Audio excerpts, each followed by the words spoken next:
I hired a new designer onto my team at ConvertKit recently, which is very exciting. And as part of that hiring process, I looked at a lot of portfolios, read a lot of cover letters and applications. We're talking hundreds. Throughout this process, I noticed that the applications that we weren't moving forward to the next round often had the same similar issues. So I wanted to collate them and share with you today the top 5 mistakes to avoid when applying for your next design job.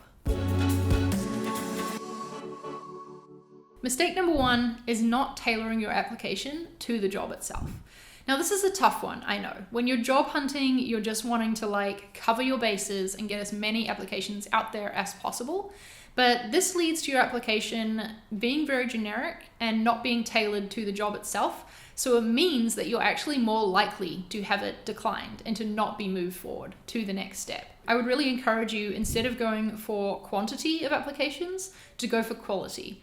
To find the roles that really suit your skill set, that you're really interested in, that you can take a little bit of time to just write a more tailored application. It's definitely going to make your application stronger if you touch on any skill sets or areas of expertise that are specifically mentioned in the job description as part of your cover letter or answers to any questions asked in the application. What I saw quite a bit of in the applications for our role was people saying that they're really passionate about print and branding, and it's a web design role that we were hiring for. So print and branding is not really part of it. Because that was specifically called out and the person specifically mentioned that, it made me feel like they wouldn't be the right fit for this role. If that's where their passion lies, that's not what the role needs. And so perhaps they'd be better off working somewhere else. So make sure that when you're talking about what parts of design excite you, you're talking about things that this role itself would allow you to do. Any experience that you specifically choose to call out in your cover letter should be the experience that specifically aligns with this role the best.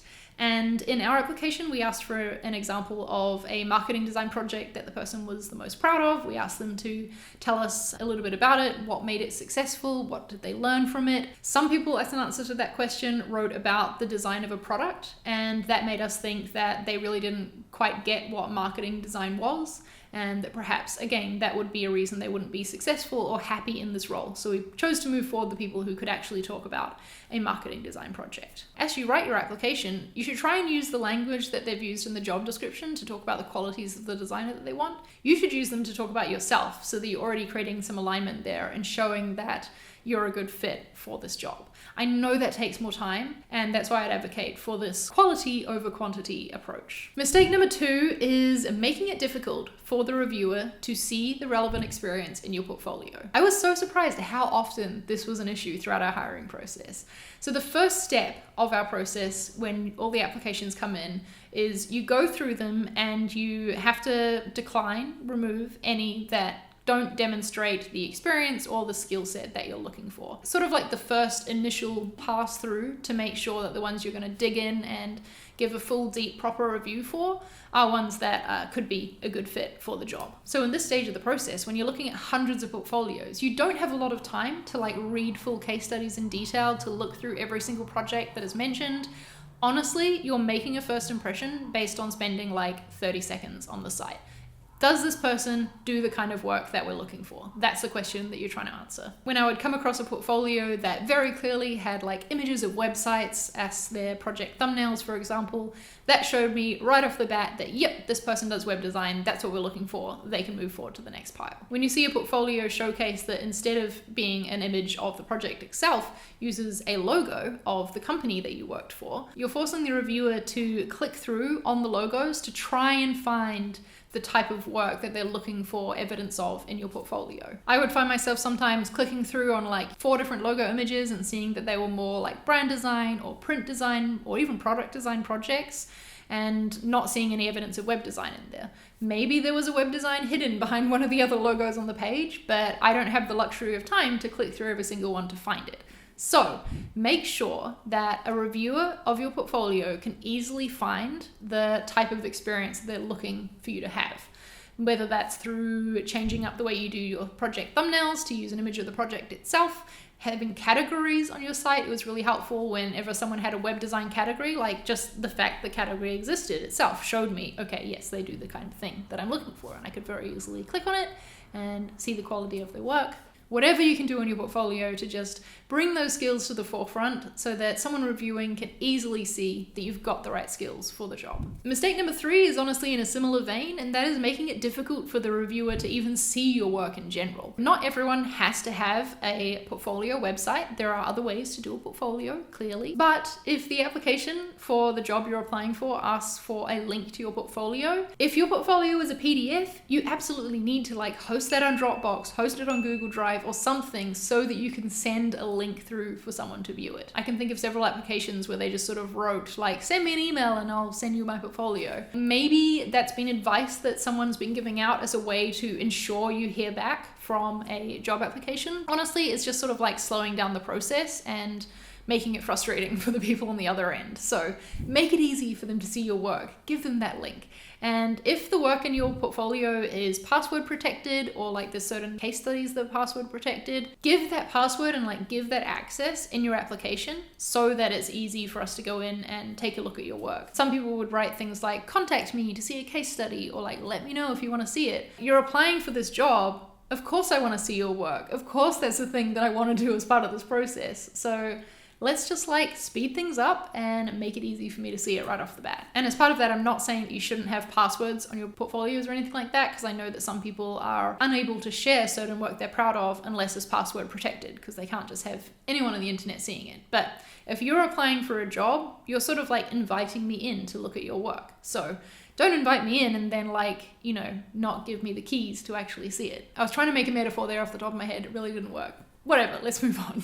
Mistake number 4 is not curating the experience of your portfolio in your application. And that kind of ties into mistake number 2 of not making it easy for a reviewer to see a relevant experience. But we can really curate a reviewer's path on your portfolio using design, because that's what we do, to make sure that they're seeing the work that you're most proud of first. Because your portfolio, after all, is really only as strong as the weakest piece in it.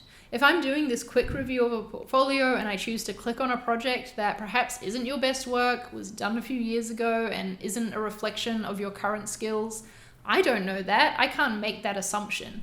So that project honestly shouldn't be in your portfolio. You should be happy for me to click on any project in your portfolio and for it to feel like it's a good representation of your skills and experience and what you're able to do as a designer. What's even better though, of course, is to design your portfolio in a way to lead me to the work you're most proud of, because of course we're always going to have our favorites. So if the project you're most proud of is a big feature piece at the top of a site, of course that's the thing I'm going to click on. I'm not going to continue scrolling and digging and go looking for the hidden stuff. So you can sort of lead a reviewer into the direction of the work that's going to showcase your skills the best. We had some people apply for this role who went even a step further and created a custom page on their site specifically for this job at ConvertKit, where they brought in links to case studies that they felt were most relevant to the job description, and that was very much appreciated. It is a lot of extra effort, so I'm not saying you have to do that when you apply for a job, but it was a great way to curate the experience and make sure that I was only really looking first off at the work that was most relevant to the role we were hiring for. And then we come to mistake number 5, which is more to do with the application itself, and that is having poor written communication. Now this one is probably more relevant to the role I was hiring for because we're a remote company, and in remote companies, written communication skills are very, very important for working efficiently, for communicating with your workmates. You mostly find yourself communicating in an asynchronous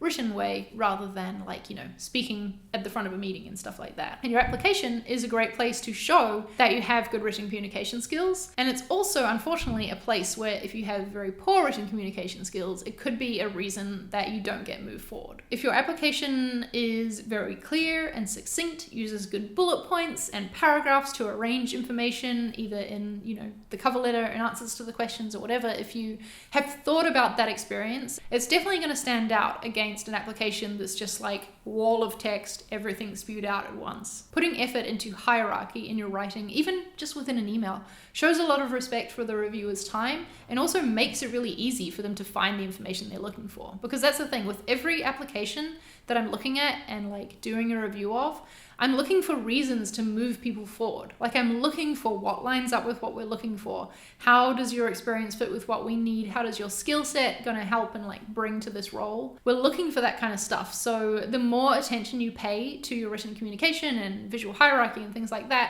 the easier it is to find that and to give us like what we need to move it forward to the next round. So it is important. And even if it's just an email or plain text even, approach it like you would the design of a web page, and make sure you group information together and incorporate hierarchy where you can to make things easy to understand. So those are the top 5 issues that I came across in design role applications. And in a future video, I really want to lean into giving you more advice for how to get your application out of the pile and like into that full review stage or interview stage. I think what I want to do is take a look at some real job postings and give you my thoughts on how I would approach applying for them. So we'll dig into that in a future video, but I hope this was useful for now to hear a little bit about what not to do and some ways to counteract those common issues that come up. I know that finding a job is really freaking difficult, and I want to do as much as I can to help you progress in your design career. So if you're not subscribed to my channel already, please do so, and I want to make a lot more videos to help you land a design job that you love and one that you can thrive in.